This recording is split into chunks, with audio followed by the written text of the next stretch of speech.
En quoi un nouveau test génétique peut-il être utile aux patients atteints d'un cancer? La raison est simple. Les tests reposant sur la technologie de Next Generation Sequencing, également appelée technologie NGS, permet de lire et de classer les milliards de lettres qui composent notre ADN.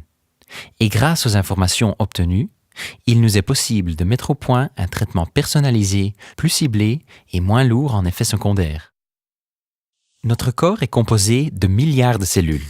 Chacune de ces cellules contient un noyau renfermant lui-même 23 paires de chromosomes, autrement dit 46 au total. Chaque noyau abrite 3 milliards de lettres. C'est le génome humain. Et ce sont ces lettres qui règlent nos processus biologiques et qui portent nos caractéristiques héréditaires. On peut notamment penser à notre couleur de cheveux, à la couleur de nos yeux, à notre groupe sanguin et bien d'autres choses encore. Quand des cellules de notre corps deviennent vieilles ou endommagées, elles cessent de grandir et sont détruites. De nouvelles cellules sont alors créées pour les remplacer. Si une cellule est endommagée, il est possible que de petites modifications surviennent dans l'ADN. On parle de mutations.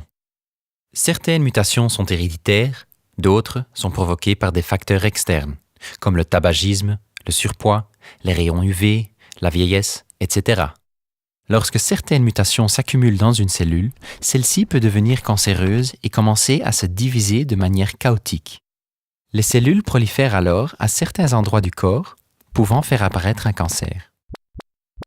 La nouvelle technologie NGS permet de lire et de classer les milliards de lettres qui composent notre ADN. Ensuite, nous avons recours à des programmes informatiques pour tenter d'interpréter ces informations stockées dans nos gènes.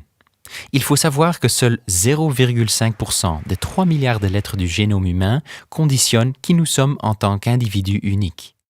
Ces différences définissent non seulement notre apparence et nos interactions avec notre environnement, mais aussi notre réaction à un traitement médical. Le nouveau test ADN que nous vous proposons aujourd'hui est capable de détecter les mutations associées au cancer. Grâce à ces informations, nous espérons mettre au point un traitement personnalisé qui est plus efficace, qui entraîne moins d'effets secondaires et qui comporte de plus grandes chances de succès.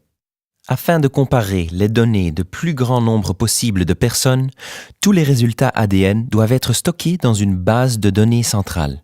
Mais le patient est-il d'accord? Ce nouveau test ADN est également en mesure de déceler les mutations héréditaires qui augmentent le risque de souffrir d'un cancer donné. C'est par exemple le cas du gène BRCA pour le cancer du sein. Si une mutation génétique est trouvée, doit-on également tester les autres membres de la famille?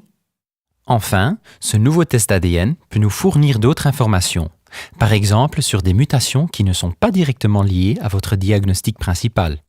Une fois étudiées, ces informations pourront nous aider à mieux comprendre pourquoi un traitement précis fonctionne plus ou moins bien d'un patient à un autre. Et dans ce cas, le patient doit-il donner son accord?